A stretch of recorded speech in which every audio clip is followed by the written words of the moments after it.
Before we dive into today's episode, we want to remind you that the views and opinions expressed on this podcast are those of the host and guests and for educational and entertaining purposes. The Professional Homegirl podcast is here to celebrate the diverse voices, stories, and experiences of women of color, providing a platform for authentic and empowering conversations. There will be some 𝐾𝐿, some tears, but most importantly, a reminder that tough times don't last, but professional homegirls do. Enjoy the show. So to my guests, thank you so much for coming on the show. How you feeling? How you doing? I am good. I'm good. I'm blessed to be here. Okay, we're blessed to have you, child. Now, have you ever came across the topic of incest before you found out about your family secret? And if you have, what were your thoughts about it? When I found out that I was the family secret, I was like 12, 13 years old. I had never known anything about incest whatsoever. Mm-hmm. And as a matter of fact, not too long after I learned about my conception and I learned about how I came to be, I ended up in foster care, completely disconnected from my natural family for a while. So it actually wasn't until I was an adult that I ended up back in Michigan with my grandmother when I was 17, a senior in high school. But even that year that I stayed with my grandparents, there really was no conversation because I had been living in emotional turmoil about it, because one of the many questions that I would always ask God was, why would my grandmother allow this, and then not once, but twice? So I was battling emotionally with not wanting to be offensive to my grandmother, not wanting to hurt her feelings, because I absolutely loved her and adored her. But I had so many questions that I knew would cause other people harm, emotional harm. So I refrained from asking those questions, but ended up becoming a young mother myself, speaking with older cousins who knew more than I actually did. Well, the cousins always got the tea. Yes, always. Delving into figuring out that my brother, who I really didn't know because he was born the same way that I was, my mother was raped by her father a year later. So I have a biological brother, biological brother. Wait. Oh, you didn't tell that in the documentary? Right. Yes. Wow. It happened 2 summers in a row with my mother. Oh, wow. God bless your mother, man. I mean, we're going to talk about her situation, your relationship with her towards, once we get to the meat of your story. But right. Man, that is heartbreaking. Yes. So when I became an adult and was talking to my cousins about it and learning about this brother that I really didn't know, only had heard of in bits and pieces, and I realized, so it happened not once, but twice. And that took me back to more frustration with my grandmother. And then it got hushed up because I became a young mother really quick. So my attention span went to, I need to make sure that my daughter never deals with molestation. My daughter never sees me taking on vices to deal with trauma. My daughter never deals with anything that I dealt with. And so all of my time and attention and all of my energy went into providing for my daughter naturally, i.e. financially, and then also taking care of her everyday needs. So things kind of got put on a back burner until she was maybe 8, 9, 10 years old. And God's still talking to me. God's still dealing with me as he had been since I was a little girl. I began to realize the issues that I still struggle with people and relationships is because I am harboring this trauma. I have not talked about it, and it is eating me up, and it is causing me to not be able to truly heal. It's causing me to not truly be delivered in these natural areas that are also with this part of your life. Right. And so I began to seek God, because if my family won't really talk about it, because I'm the family secret, I'll go to God about it. And God began to point me into different directions that would allow me to get information bit by bit. Getting that information bit by bit was just as much of a blow with the information that I got as my own information. Because when you grow up the family secret, you're thinking that you're the black sheep, you're the different one, only to find out that you're not. Where is your brother at now? In prison. Wow. Yes, my brother's in prison. May I ask what he do? What he did? Yes. Because I feel like a lot of people don't understand, like situations like this can really affect someone's mental well-being. Yes. And I was just speaking with someone a couple of hours ago who called me from seeing my documentary, and I was telling her the difference between my brother and I are stark, and they are night and day. Like the physical differences and the emotional and the mental differences. And the biggest takeaway that I want people to take from my brother and I and how different we are is the fact that he was raised outside of the family, disconnected from our family completely. I was raised in the family to a degree, but disconnected because of foster care, but then reattached to the family. Right. So you had some type of relationship. You would think that the path that he ended up down would have been my path because he was disconnected and I wasn't. But it doesn't matter where we are raised or who we are raised by if those generational curses and those demonic covenants are not detached from us. Right. Even though he was raised outside of the family, he still struggled and still struggles to this day with the generational covenants and the demonic curses that are attached to our bloodline. Because, you know, our father was a pedophile. There's just no getting around that. He had multiple young victims. Our father was just a pedophile. You know, that was my next question. I was going to ask you that later on towards the interview. Do you think your mother was the only victim? No, she definitely was. She definitely was not. But without going into too much detail about my brother, it's people can Google it. Everybody knows our family. At 12 years old, he did the same thing to his foster mother's 5-year-old granddaughter. Wow. Out of anger.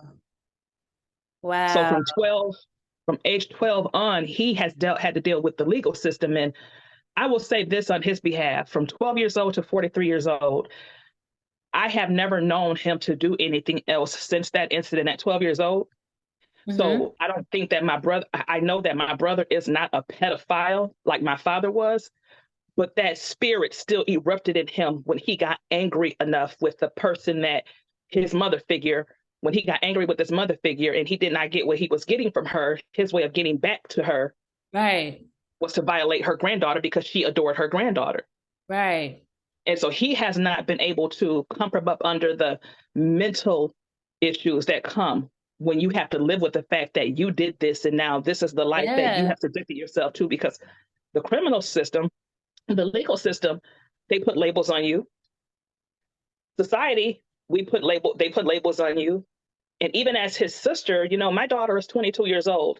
And when my brother and I would start to try to have a relationship, and I don't apologize because my daughter was my priority, but I would always tell my daughter, you don't know him. I don't really know him. Yeah. But you are to never, ever be alone with him in any way, shape, fashion, or form. Yeah. No, it will be completely and I don't think there's anything wrong with that. No, my daughter has to come first. I am not like my family members when they don't separate the pedophiles from the rest of the family. They don't make them not come around. They tell the children, that's your uncle, that's your this, that's not who ever been as a mother. Why do you think Black people are like that? And I mean, I'm pretty sure other races are like that, but I can only speak from my experience and the stories I hear. I feel like that is very prominent within our community. It is, because it's generational, it's cyclic, and it's all they know. And if our elders will ever open up their mouths and deal with that trauma and deal with that pain, what you will hear is, well, it happened to me. Yeah. It happened in my home, to a point to where it's almost normal to them, even though you have these young children being adversely affected. You know that you didn't like it when it happened to you. It's still that norm that they don't know how to break away from. And people like me in the family who say, you know what? No, I refuse to accept this. Right. We become problematic. Right. You the issue. I'm the issue. I'm crazy. Right. Something wrong with that girl. No, nothing's wrong with me. As a matter of fact, there's something wrong with you guys, because this is not normal. You guys are okay going to the family reunion with all the perverts. It's like you're leading sheep to a slaughter. Yeah. Why are you okay? No, go ahead. It's like, why are you okay with having us around these men who you know have raped and molested throughout the line? Yeah. You know what's so crazy? Because I do a lot of conversations on topics that a lot of people don't talk about within our communities. And obviously, sexual abuse is one of those topics that's like swept under the rug. And you mentioned a couple of things that my previous guests who share stories that's similar to yours have said the exact same thing. Like one of my homegirls, she came in the show and she shared her story of being molested by her brother. And she said one of the things that she's afraid of is being alone with kids because she don't want that spirit to come out and take a hold of her. And I was like, yeah. And I was like, damn, like that kind of like broke my heart because for you to be aware of that and you're afraid to be around your nieces and nephews, even though I believe she has good intentions, I don't think she would do anything, but I do believe there's a spirit within our community that is like taking hold and really Yes. hurting these kids. And then another good point you made was I interviewed this lady, her and her sister had similar situations as you and your brother. And she spoke about how the abuse affected both her and her sister differently. So my guess was similar to your story, and why her sister was similar to your brother's story. And it just shows you how like abuse can affect people in many different ways. Yep, the manifestation is definitely different depending on the situation, depending on the person, depending on their spiritual prominence, because I know beyond a shadow of a doubt that God has said about me from even at my incestuous conception, that one is mine. I have Yeah. a plan for her, and I am not going to allow her to be so adversely affected by the works of the enemy that I can't use her. Right. So God has stayed, even when I was cursing him, even when I hated him, because at 8, 9, 10, 11, 12 years old, what have I done to Right. welcome the kind of abuse that I was born into? Yeah. My grandmother singing about this God who is so perfect and she's always in church, but the God that you keep singing about and bragging about don't seem to know me. Yeah. Yeah. That's what it felt like until he started talking to me at a young age. But even when he started talking to me, and I subconsciously knew that he was indeed who he said he was, God, I still had a strong resentment toward him because of the stuff that I endured. He What had to nurture that relationship with me himself.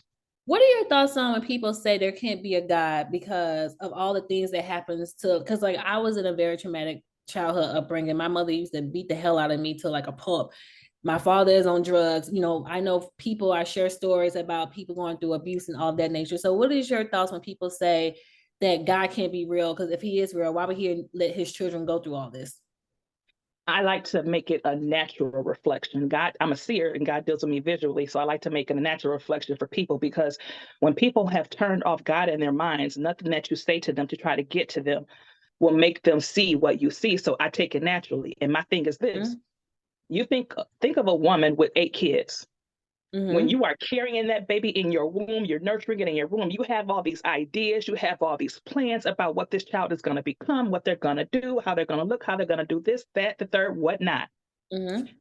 That child comes out and that child gets to an age where they make it clear that they are going to do the exact opposite of what you have designed for them to do. Mm-hmm. As a mother, you can't hold your child's hand 24/7 to keep them from doing wrong. You can only put in them what you think ought to be in them. But if that Right. child goes out and that child murders somebody, as a mother, do you stop loving your child? As a mother, do your expectations for your child cease? Right. You know, it doesn't mean that because your child went out and did what he did, that you're not still a mother. Your Right. child made choices that they themselves walked into. You didn't do it. People ought not blame a mother for a child going out committing murder, going out raping, Mm. going out robbing. As mothers, we can only do so much. Once our Yeah. children begin to make choices on their own, we have to let them make those choices. And when they Right. decide to come back to us, we receive them and we continue to love them. It is the same with God. Mm-hmm. Unfortunately for us, God had this perfect plan for us when he was creating mankind. Mm-hmm. But clearly, once Adam and Eve partook of the fruit in the Garden of Eden, That it was a that's wrap. we automatically had the power of choice. And Yeah. once we received the power of choice, that's when all the havoc started to come about. Because, ooh, wait a minute. I have feelings. I have this. I have that. Right. God, I know what you said, but this is what I want. And we have to remember that God spent years and years and years watching his creation do the complete opposite of what he wanted to do. He had all these laws in place that were hard to follow because people were choosing their flesh. He was ready to say, you know what? This is not what I created. This is not what I designed. I'm Mhm. done. Right. He was going to destroy it and just start from scratch or possibly not even start over at all. Hence the That flood. part. Jesus was our saving grace. Yeah. You know what? You make a good point because I do feel like God tried to start over a couple of times. Yes. I He's like, think we look, forget that. yes, nobody wants to think about that. It's like we have pushed him into a corner so many times to a Yeah. point to where I tell people he had to dumb down salvation. He had to dumb down Christianity. Yeah. That slogan, C's get degrees. Yeah. Guess what? C's get you into heaven too. Yeah. You can float through doing the bare minimum and you can still get into heaven. Mm-hmm. It's easy for us to get in our emotion and to say, well, this happened and that happened and that happened, but there can't be a God. Yes, there is a God, because this is the thing. We now have the power of choice. And Yeah. not only do we have the power of choice, but the enemy knows that we have the power of choice. Mm-hmm. And because we have the power of choice, he has greater room to maneuver, to manipulate us, to get us to do all those things that go against It's make God's us perfect plan for us. second guess it. Yes. So Mm-hmm.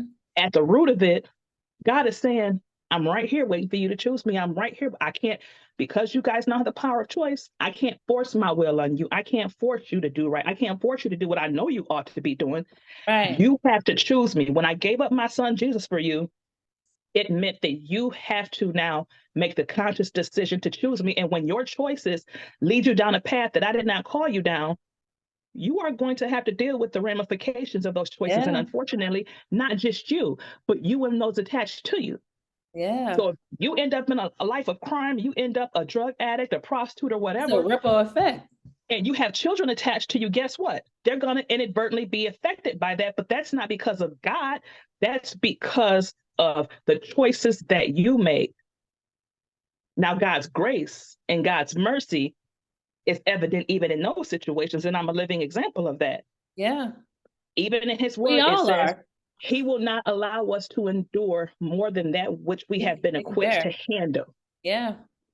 So all the things that we have gone through, God has only allowed it because he knows that even in the darkest of those moments and those experiences, he has already equipped us to come out of it and still be used by him, Yeah. I feel and like to we about give to the go enemy a black eye about it. I feel like we about to go to church in this episode. Honey, I'm telling you, God is good. He all the time. Okay. Wow. I'm just still thinking about your brother. God bless him. So Yes. when you began sharing your story, how did people react? Because you know how we are. Like you don't tell the family business. Like what goes on in this house stays in this house. Yes. From the family, I would get, they're starting to come around more now, but especially my grandmother's siblings, her brothers in particular, don't tell too much. Why? Because you're scared of what's going to get revealed about you. You Mm. know, And was your grandma the one that you love and spoke so highly about? Was that her husband? no, Okay. I didn't think no, no, it wasn't her husband because he lived in St. Louis and my grandmother was married to another man. so. Mm. But unfortunately, my family as a whole, trauma and abuse. If my family would get together and would just start, even my grandmother comes from probably close to 30 siblings. Wow. Yeah. So outside of that 30 siblings, even though it's pervasive in all those lines, if my grandmother and my grandmother's children and grandchildren and great grandchildren alone, if we got to talking, the world will be looking at us like, how in the world are y'all saying? Because it's a lot. How It's many the stories. how many kids you think were born in your family similar to you and your brother's situation? I'm finding out more and more. I have a cousin who is older than me. She's a pastor now in Las Vegas. I did not know how similar her story was to mine until she wrote her book a couple of years ago. She was actually raped by her stepfather, her mother's husband, her and her sister. So her and her sister both have children by their stepfather. Thank God it's not their biological father, but still a father figure. Yeah, right. So I met a cousin, this particular cousin who was raped by her stepfather and have children by him. I haven't met in person her children because they're out of Michigan. But her sister, who also had a child by that same man, that cousin, her and I talk on a regular basis. And I hurt for her because she is not where I am. She still struggles Yeah. with the fact that she was born from this dark family secret and she really has not gotten any of her questions answered. And she cannot accept the fact that there are certain ways to go about your healing process. And Yeah. unfortunately, when your healing process inadvertently causes others harm or takes them back, you need to figure out what's right or what's wrong. Should I do this or should I not? Right. She's trying to heal on her terms, regardless of how it affects other people, because she feels like she needs to know certain things. But because she's not getting the responses that she's getting, she's kind of stuck. And you can tell that she has lived a life where she is just boxed into all of this trauma and she hasn't been delivered. She hasn't truly healed. She's this little girl who is stuck in the knowledge of these family secrets. And even though our stories are similar, I hurt for her because I know what she feels like, but I also Yeah. understand from her mother's perspective too. And what's her mother's perspective? Her mother, even though people know what happened to her, it's not something that she's ready to just openly talk about, not even to her daughter. Yeah. It's like that wound that's buried so deep down that to get to it, you have to drudge up so much. And every Yeah. layer that comes up before you get to that layer has its own form of trauma and its own form of pain. And for some people, they're not strong enough to Yeah. deal with that. It can really break people. Yes. And so I'm always telling her, you have to stop. Other people in the family, you have to stop. You have no idea the damage you are doing to her by pushing and pushing and trying to force answers to questions that you need to go to God with. Yeah. you know. And then to a degree, she still idolizes the man. It's like, what this man did to your mother, to your aunt. You know what he represents to the family, but because he's the only father figure that you've ever known, you make it known that you still love him, which is another form of trauma to them. Wow. And that's heartbreaking. Yes. So That's heartbreaking. I have cousins. I have cousins who are the product of brother sister molestation, brother sister ancestry, like my grandmother's brothers raping her sisters and children being produced. The older I've gotten, especially in the last 5 years, I've looked around and I've gone, whoa. So it's just pervasive. It's not just me. Yeah. This How is is this? This just came to my mind, but how has this? We haven't even got to the meat of your story. right. But I just feel like these are just conversations that need to be had. And I'm just curious to know, how has this, like just your story, hearing your cousin's stories and just hearing stories overall, how has this influenced your perspective on men and women?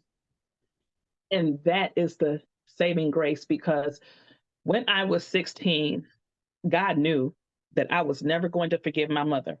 Yeah. And he walked me through that vision that I talk about in my documentary. And because of that experience, like it could not have been any more real. There is no way for me to adequately verbalize that vision to get people to truly understand what I felt in that moment. And because of the emotion of it, and it still stays with me, just as God said to me, every Right. time you refuse to forgive your mother, it's that 13-year-old little girl you're refusing to forgive. I've never been able to backtrack from that. So everything that she does, I equate to that 13-year-old little wounded girl. Right. So I can't hate her. So I now, since 16 years old, have looked at things from a different lens. And Mhm. I'm sure that it's because I didn't know it then, obviously, but I know it now that there's a prophetic anointing on me and I'm also a seer. So I see things differently than most people and I hear things differently than most people. So even though I'm in this thing, I still have the grace given to me by God to be able to deal with people from their place of trauma and not my own emotion. Facts. Yeah, you gotta meet So people I where don't they're at. have unhealthy relationships. I used to have unhealthy relationships with dark-skinned Black men, not because of molestation, but because my mother's husband, dark-skinned, big Black man, Jerry Curl, I equated him to being, I called him the monster. He Mm. was just trauma and just, big Black. It was just trauma for me. So every dark-skinned man up until about 10 years ago took me back to him. So how did So you I move just past that? the church that God sent me to when my daughter was 5 years old, Dad Cunningham, big Black Jerry Curl. Mm. You talk about the most genuine, sweetest, nicest, caring, protective, gentle giant. It Mm. was he was the On the outside, very similar to the monster, but on the inside, the complete opposite. It was like God put him in my life, even at a distance for a while, because I was so just put off by the visual appearance, for Right. me to get to the essence of who he was, to feel God literally Yeah. through this man. It's like the God that I had formed a relationship with, the spirit of that relationship was manifesting in this man. Mm. And a father figure, awesome, anointed. And I remember looking up one day thinking to myself, I just hugged Dad Cunningham, didn't flinch, didn't think twice. I embraced it and I wanted it. And I Mm. realized in that moment that God had taken away that fear Yeah. and the trigger of what he presented. Mhm. And about 6 years ago, my stepfather, my mother's ex-husband, he actually came to Mississippi or to Michigan from Mississippi out of the blue. And I ran into him at the gas station. Oh, And I wow. thought, let Did me go say hi to this man. did You he know, this like, is did he me recognize testing. you? No, Oh, wow. he didn't even I walked up on him and said, hi, how are you? And he said, who are you? I said, wow, you don't even know me. Wow. You have fathered three of my sisters. I lived with you for umpteen years, and you don't know who I am? I look just like my mother. You do look like your mother. Yes, I seen the pictures. yes. And he was funny, like, yes. And he was like, oh, okay. You know, he kind of did his little grunt. Somebody in the car was trying to get his attention. So I let him go. But that was more for me. I needed to approach him to see how I would react to him. And Yeah. it was weird because in my mind, up until that day, he's just this big black monster, but he even seems shorter and smaller. Yeah. And I'm That's like, how you know wow, you're on the okay, path of healing. yes. I'm like, okay, okay. And I was able to call my sisters and say, hey, I saw your dad, yada, yada, yada. And it wasn't I saw your dad, it was a different tone. Yeah, like I saw your dad. Yes, you Right. think you've healed because you haven't had to face a thing, but you don't know that you've truly healed until you come You face face to the face thing. with that thing. Right, And right. once I came face to face with it, I was like, okay, okay, God, I see you. Right. Okay, okay. Right, right. So let's start with the early chapters of your story, beginning with your mother. At the age of 13, she met her father for the first time. And how did that come about? Like she didn't know who he was, or they just live in different states? My family is originally from Mississippi, and Okay. that's where my grandmother had the first, I think, three or four of her children, actually five of her children in Mississippi. And when they left Mississippi, my mother was really young. Right. And so when they moved to Mississippi, when they moved to Michigan, contact was lost. My grandmother was with somebody else, contact was lost. Even though she had three girls by him, contact was lost. He left Mississippi and went to St. Louis, Missouri, started his own family there. Mm. And so he got in contact with my grandmother when my mother was around 13 years old and said, I want to have a relationship with my girls. And of course, my grandmother hadn't had any contact with them. She really didn't know what his tendencies were. And at least I don't think she knew what his tendencies were. And my mother was given the option, your dad wants to spend some time with you. He wants to get to know you. And according from what my mother told me, she wanted to go because of issues that were happening within the home already. She felt Right. like it could be a safe haven if I go with my dad. The other sisters didn't want to go, but she went, and it turned out to be a Wow. nightmare for her. I wonder why they didn't want to go. You know what? My sister slash aunt posted on my Facebook page a couple of, I think yesterday or the day before, and I was reading what she wrote, and I thought, now see, I'm learning something else because I'm pretty sure she's telling me that she knew that he was a pedophile, and that's why she Right. didn't want to go. So Wow. I've spent the last couple of day and a half since whenever she posted it, just pondering, and I'm like, it seems like every time I talk to them, I get something else. Yeah, the secrets.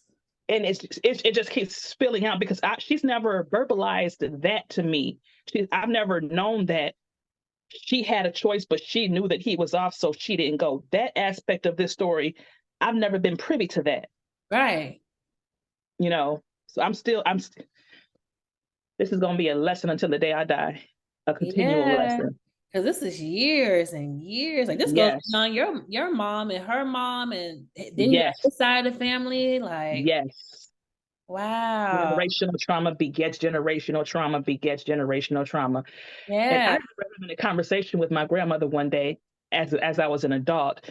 She absolutely loved and adored me, so she definitely absolutely loved and adored my daughter. And we Hmm. were just laughing and talking one day, and because she was in such a good mood, I just kind of threw a question in there, you Right. Just to know, see.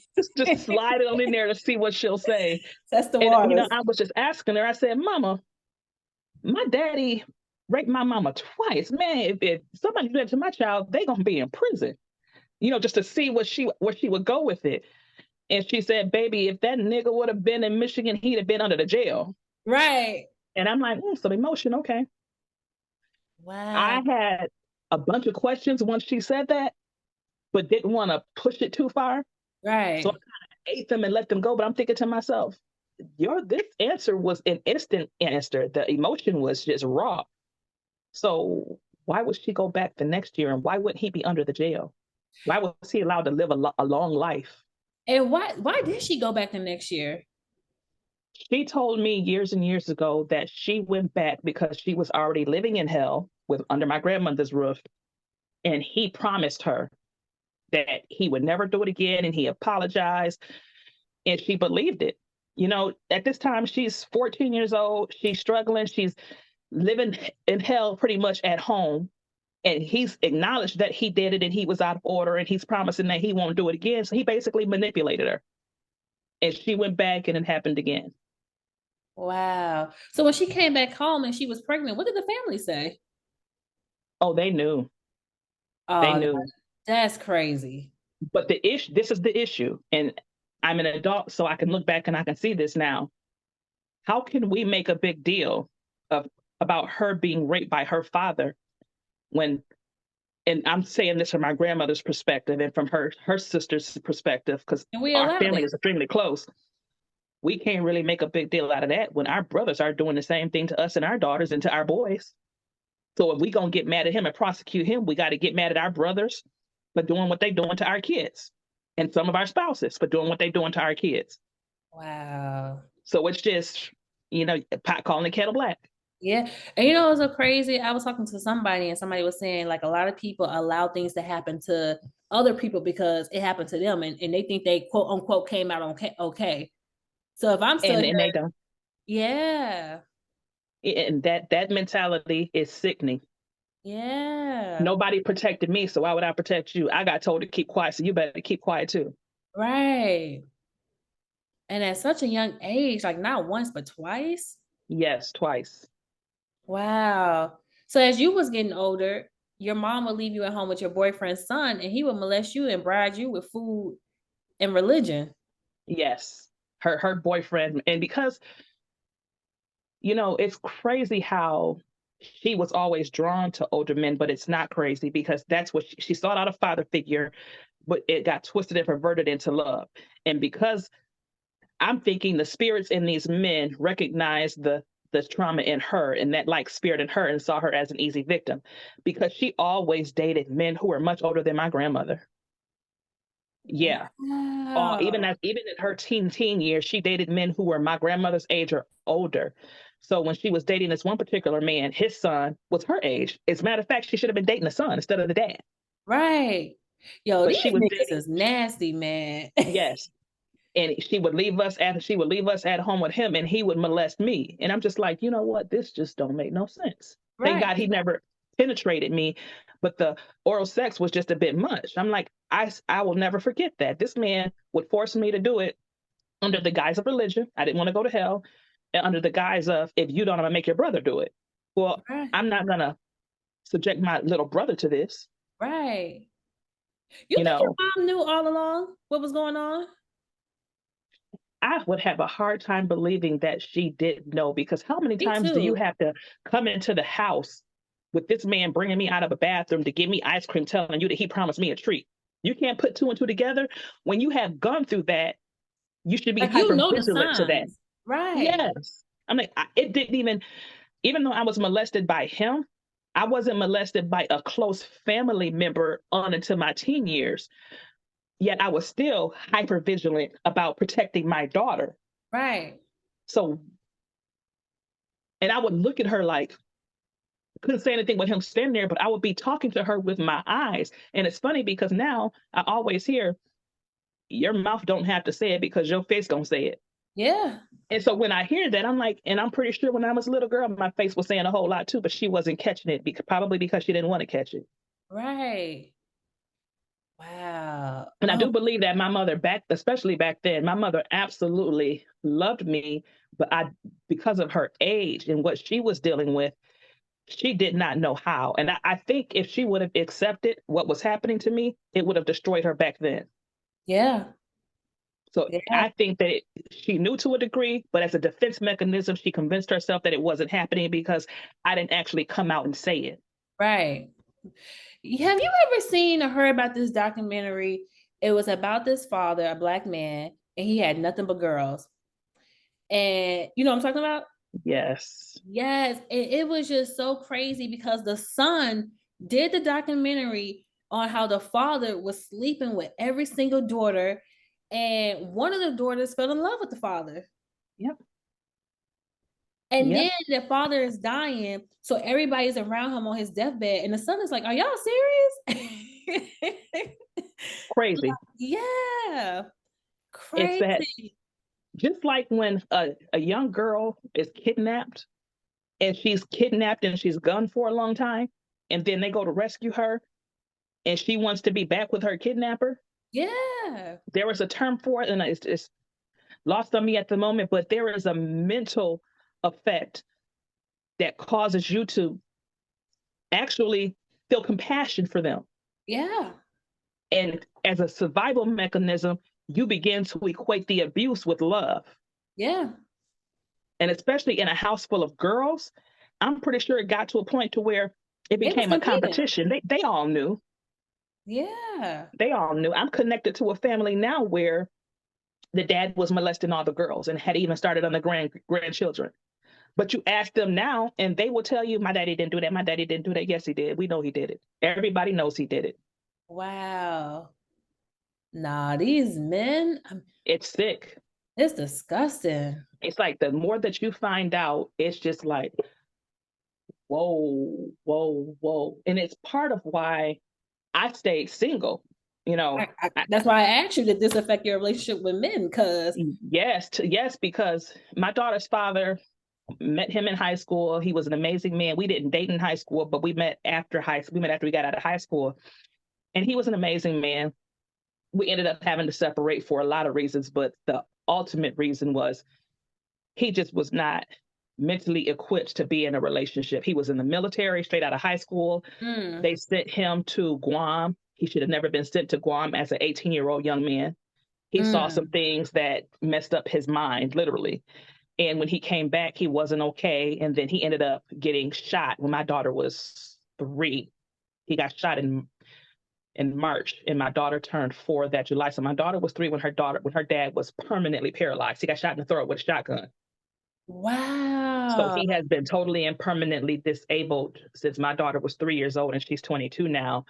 And even though he and I separated before then, I still had gotten to a place where I was like, I've tried to date and it's not working. And because of my background, I had the mindset of no man will ever take advantage of me. No man will ever get the one up on me. I'm going to control all these relationships.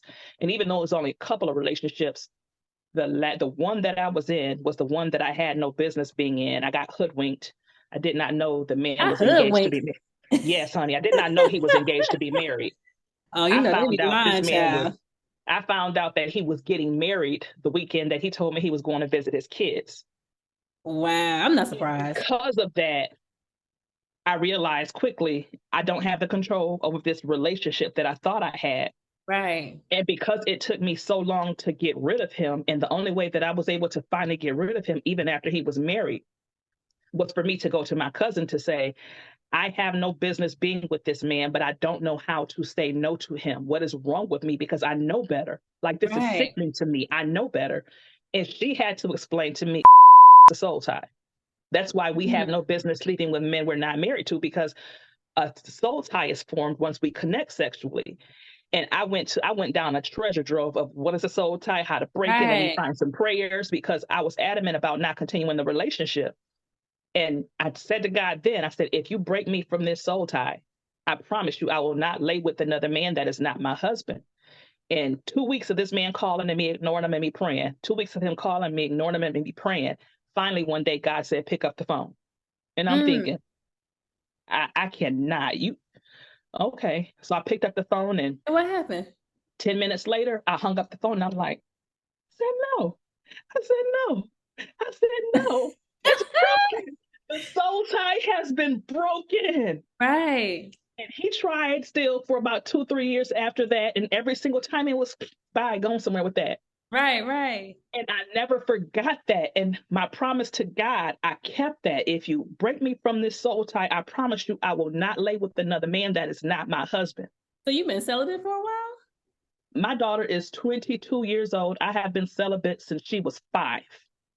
Wow. So I've I will been admit celibate. there has been one oops in that time about 3 years ago, but yes, celibate, because I am not, the power that that man had over me is the power that I never want another individual to possess over me. Another nigga. I say it for you. It's like a drug. Yeah. Yeah. Like, now it helped me to understand the drug addicts in my family. Yeah. How can I be mad at you because you can't put that pipe down, but I have my full faculty about me and I can't leave this man alone? Yeah. It's like they're just vices. I can't. I forgot the tracks. I can't keep up with it. But I've been celibate for like 3 or 4 years now, and I almost had a oops too. But I'm like, I got tricked. Right. Moment I got tricked, but it's like even as it was happening, I'm like, I need him to go. I need him to go. I need him to go. And I just felt I was so repulsed by it, more so because I had disappointed God. Oh my God. We're gonna have to talk, because I thought that's why I was telling my friends, and I know the listeners probably like, child, but I was telling my friends because I made a promise to God, and I didn't tell him I was going to my husband, but I told him that I was going to be able to be with a man that we both feel like is accepting of what I want to give him, or just, not rewarding, but like who I felt comfortable with and who I felt safe with. So I'm like, God, that is our agreement. And I feel like God has gave me everything that my heart desire. And I have really been struggling with the fact that if I do decide to move forward and engage in sexual activity, I feel like God is going to be really upset with me. And it has really been like weighing on my heart. So I just been praying, and I just been asking God to like, I just been praying to him, because I'm like, I don't want to disappoint him, because I feel like my relationship with God is so important to me.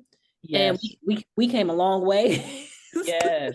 So oh my gosh, yes. Yes, I'm glad we're on the same page. But I know exactly what you're talking about when it comes to disappointment. Like, that is like the worst feeling ever. Yeah, and I always tell people, because I'm a prophet and a seer, and I'm not just a prophet with the gift of prophecy, I'm called to the prophetic office. Because of my relationship with God, I liken it, so that people can understand it, I liken it to your grandmother's favorite child, the child who, while 20 kids are outside all day playing, you got that one child who's just at your side. Yeah. That's how I am with God. And just like that one child who was always at that grandparent's side, you hear conversations, you hear how they gossip and how they talk about so-and-so doing this and so-and-so doing that, and she ain't got no sense, and her kid's crazy, and this, that, or the third. Right. So you get to hear, but you also hear the disappointment when they're talking about their children and their nieces and their grandkids and so-and-so's kids. And as a kid, and because I was like this with my grandmother, I was taking that all in, wanting to not cause them to have to feel the same emotion. Right. And so with God, it's the same way. I sit at his feet. He allows me to feel his emotion per se. And I have access to how he feels with what's going on in the world. And because I know how disappointed he is and how he longs to have us turn from our wicked ways and to turn toward him, I don't want to add to that burden. Yeah. Oh, that's exactly how I feel. It's just like, no, I cannot add to that burden. I live my life to please. I anoint my body every single morning. Abba, if it is not of you, for you, or by you, keep it from me. Let it not enter into me. Let it not come out of me. I am your vessel.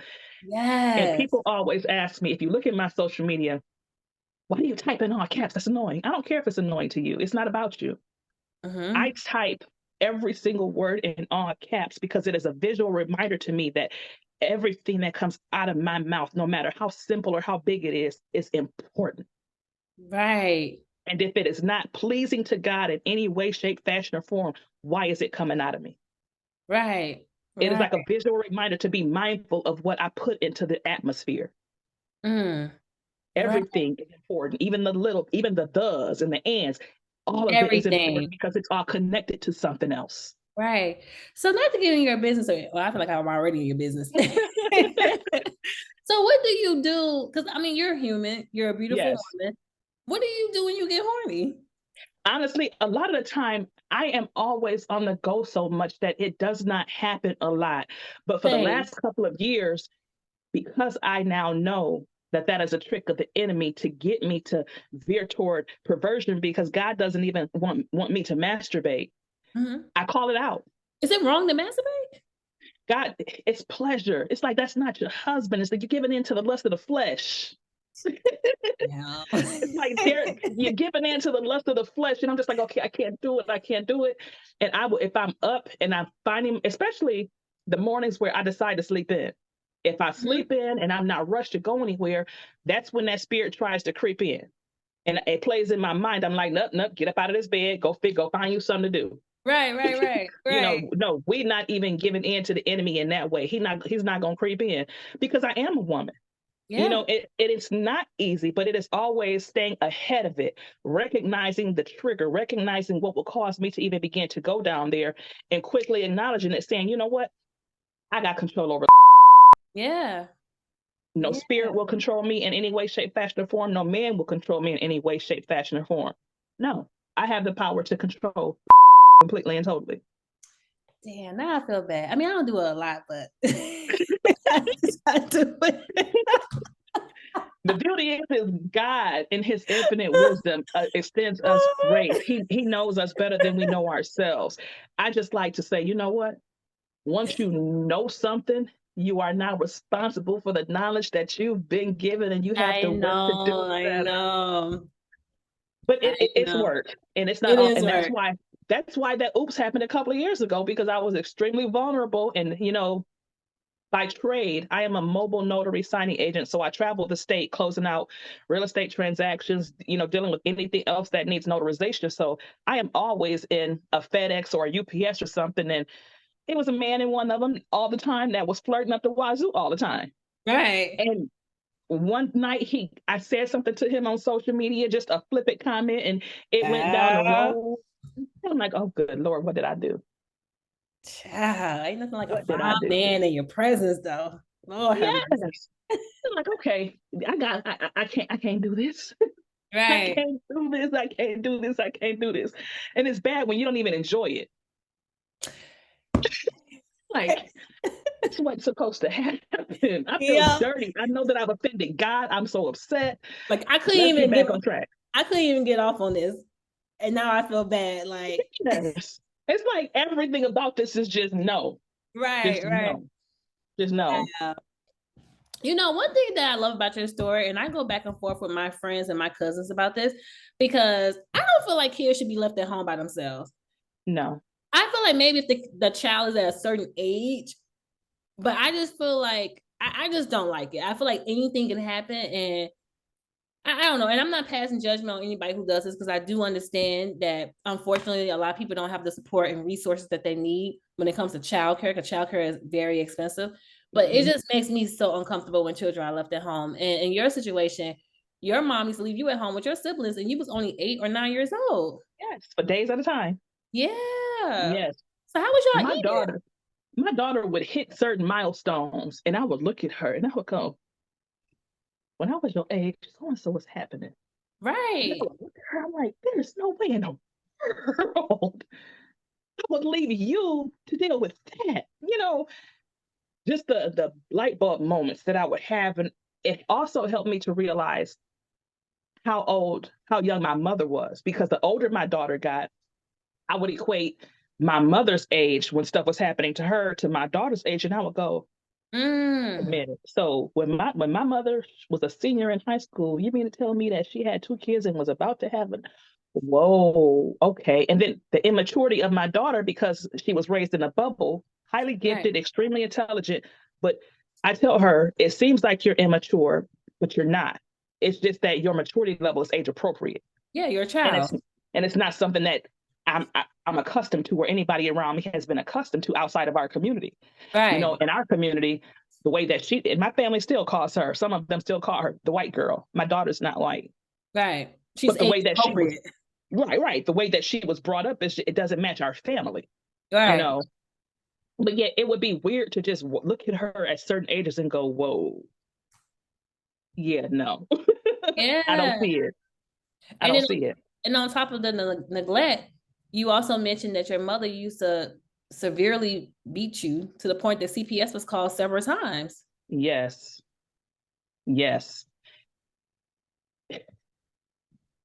I now know that the beatings that I took was because she could not beat her abusers. Yeah, I felt the same way.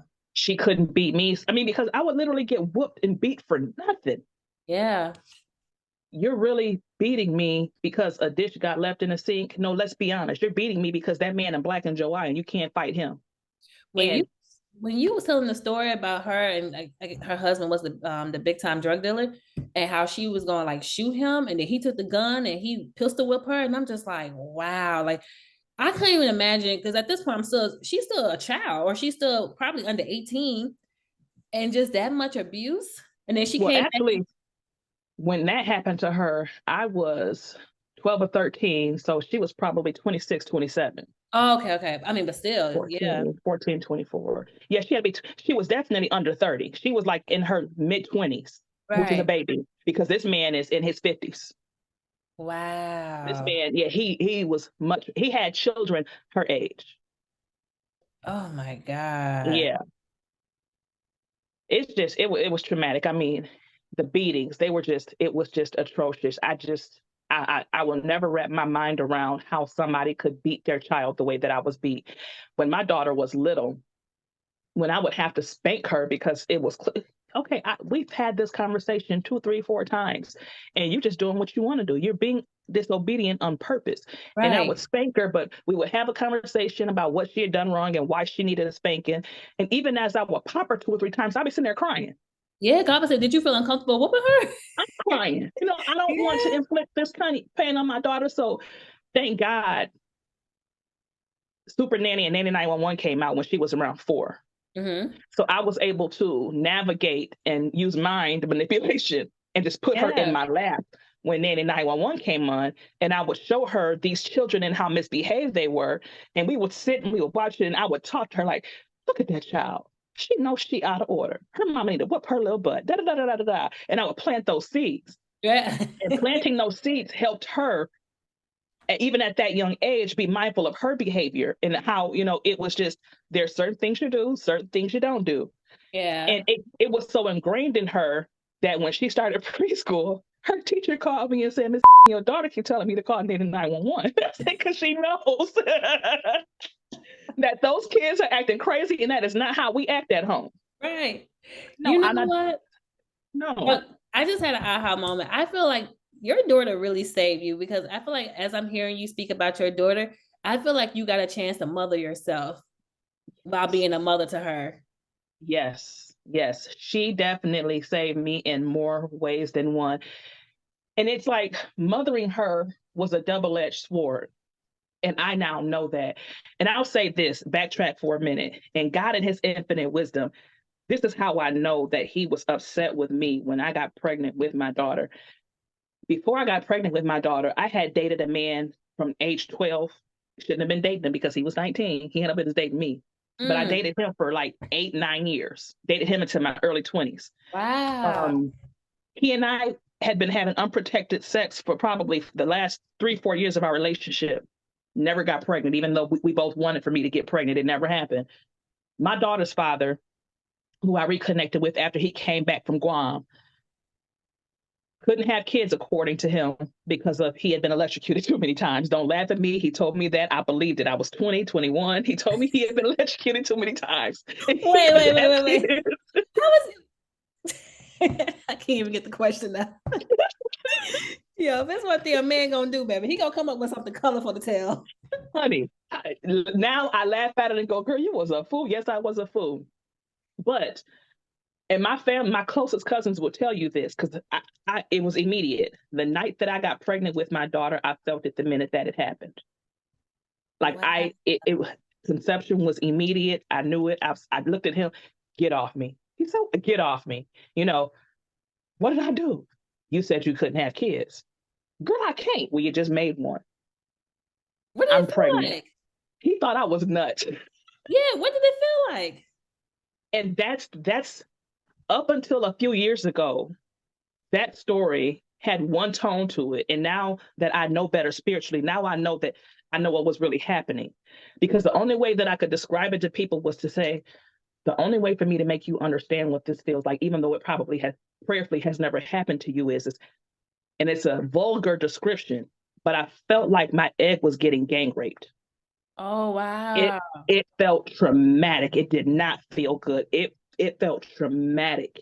And it felt like that for a good 24 to 48 hours. I came home from Mississippi.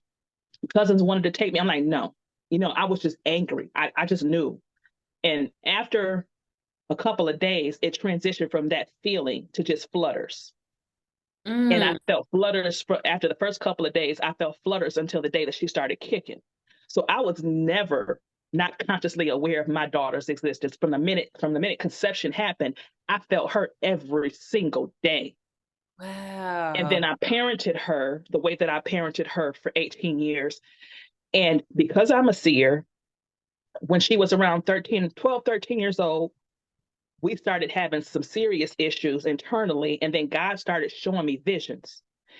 And the visions that God would show me was me turning 40, which was ironically the year that my daughter turned 18. And he would show me going in one direction and her going in another direction. And I never understood it. And I would always ask him, like, Abba, you showed me everything. I'm a seer, but you're not showing me all of this. And I have questions. And my main question is you keep showing me in front of these different audiences, ministering the gospel and preaching and doing this and doing that, which I didn't understand and wasn't ready to receive back then. But I knew Right. what he was showing me. But why is my daughter never in the audience? Why is my baby never supporting me? And he would never answer the question. Fast forward to me taking my baby to college in August of 2019, October of 2019, the tension that had been building up between us over the years just exploded because she was never a disrespectful child. Everybody and their mom loves this kid because she's just an amazing kid, empathic, sweet, can connect with anybody. So the explosion shocked the heck out of me. And what came out of it was our separation. And I remember going to God in tears going, I gave this child my life.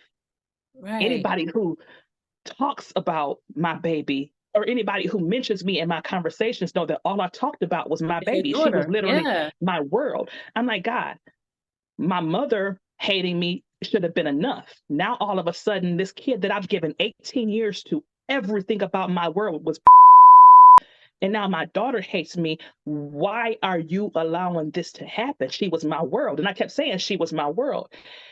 And he said, listen to what you just said. She was your world. You made her your idol. I could not get a leg in with you.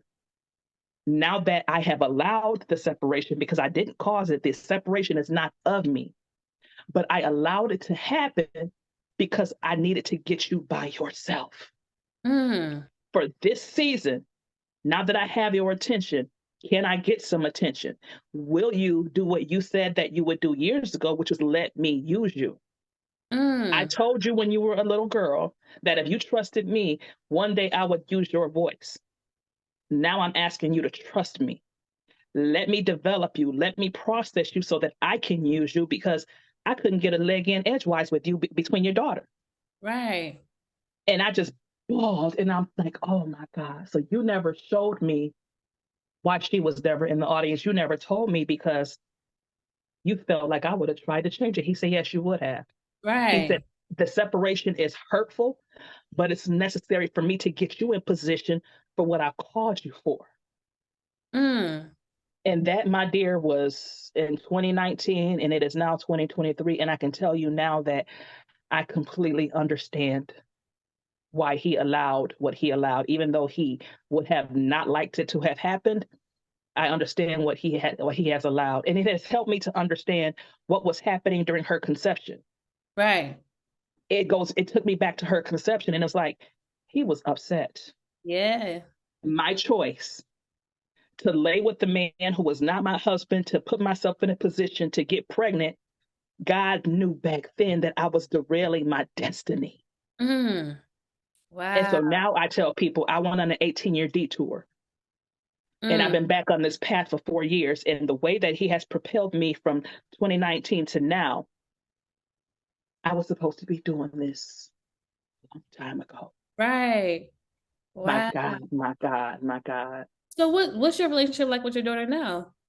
My baby and I still don't talk. It's because she won't talk to me. And my baby is struggling with the spirit, and it's what her generation is dealing with. Mm. She says that she's not a girl, she's a boy. She's transgender. And what I try to get people to understand is, I'm not upset because my daughter wants to be a boy. I'm not upset because my daughter it fell out of the image that I had for her. What bothers me is I know who my daughter is in Christ. I know what her anointing is. And I know that all the enemy is doing is distorting her anointing because he does not want her to manifest. This is the child who was 10, 11, and 12 years old going to church, getting in trouble because the youth pastors didn't think that she was paying attention. And they would try to embarrass her and ask her to recite what they had just preached. And by their own admission, she would preach their messages better than they would at 11 and 12 years old. So I know that my baby is spiritually gifted and anointed. My mother, even though she doesn't operate in it because of her trauma and the demons that she's entertaining, my mother is a prophetic seer. I'm a prophetic seer. I know what's on me, and I know that what's on my daughter is even more magnified than what's on me. This girl came out of the womb anointed. Even though I wasn't supposed to, it wasn't in God's will, the child came out anointed. Right. She's always been different. She's just always been the one that could reach everybody. And what better way to keep her from manifesting than to distort her identity? And that is my issue, is that the enemy has convinced my baby that she is not who God says she is. So that's the problem that I have with it. So do you think that people can be born transgender? People are not born transgender. What the issue is that people are born with spirits attached to them. And this is why in the video that I posted today in a group that I have, it talks about how we have to make sure that we call out the generational covenants and curses that are on bloodlines when we get ready to have kids. And we have to figure out when we're courting someone, let's go over your family history. Let's figure out what's attached to your family that has not been broken, because I don't want to deal with this in a kid 10, 15 years down the line. And I'm like, nobody in my family, at least at that point, nobody in my family had been dealing with that issue to that degree that I knew of. Right. And God took me back to my daughter's father. My daughter's father shared something with me when he came back from Guam, and he was telling me that he had been in a relationship with a woman that he was in love with. And he found out and he was a man after the fact that she was a man. Wow. Yes. And his personality is much like my daughter's. They're sweet, they're empathic. He's a perfect Southern gentleman. So I understand how sex didn't easily come into the picture with this woman that was actually a man. And he fell in love with her before it actually came to that. And once he tried to get it to go there and he found out the truth, he was conflicted. Like, I'm in love with this woman, but this woman is a man. So it was an emotional soul tie that was formed. He had inadvertently entered into a covenant with that spirit. And then right after he gets home, we end up coming together. And so now that spirit has transferred to my child and manifested 12, 13 years down the line. It was that spirit, that transference. Wow. And it is exactly why I tell people, even when kids like my brother get adopted out of the family, the familial stuff still comes up. Yeah. because it's that lineage, it's attached to the lineage. Those demonic curses and covenants are still attached until somebody decides to break them. Right. Deliverance is what needs to happen, but the Black church especially has gotten so far away from deliverance ministries that it's not funny, and that's where our healing lies.